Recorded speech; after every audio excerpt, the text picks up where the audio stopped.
switched around who got to write it, who directed it, who did the sets, who did the costumes, who did the lighting, and I think we did like 12 plays with like families coming over the course of a year. Mrs. Miller was her name, and so that was a hugely obvious. I mean, she obviously loved theater. I mean, I've been out of touch with her, and I've been trying to find her, but she used to play the soundtrack of Les Miserables during silent sustained reading. And I didn't know it was Les Miserables. I was like, why are these British people? And then I found out, why are they so upset? And then I found out the guy, when I did my first show in New York at the Fantastics, Leo Burmeister played my father, and he was Thénardier in that cast recording. And I recognized his voice. I was like, how do I know your voice? He was like, I was like, oh my God, I listened to you in 3rd grade.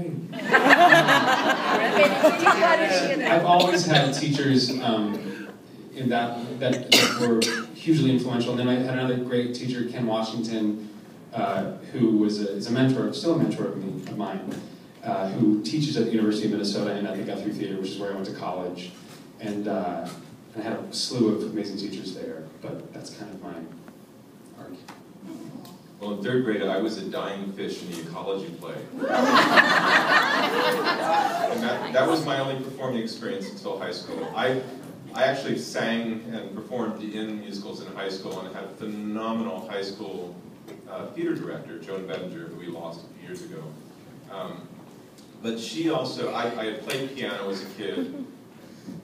During high school, she wanted to do a lot of interesting and different things, probably illegal, those of you who deal with licensing. But we took the musical to Cabaret and said, oh, we like those songs in the movie better. So I just wrote them down and orchestrated them and didn't know any better not to. And she went, great, do it. All that said, I went to college. I have a degree from Harvard in biology. So, which makes no sense whatsoever, except it's all left brain. But it wasn't until after college that I said, well, I enjoy playing piano, and I always enjoyed the theater, and I think it's because of Joan Bettinger, my high school drama teacher, that I kind of circled back to this, and I said, I'm just going to keep doing music and theater until it's not fun anymore. It's still fun. Yeah. And that's been a number of years, more than they've been alive. He's really good at it. Let me ask you this. In terms of the high school stuff, I know you two recently emceed the high school awards, is that right? Yes. How did that come about, and what was that experience like for you to go and see them perform? It was really fun.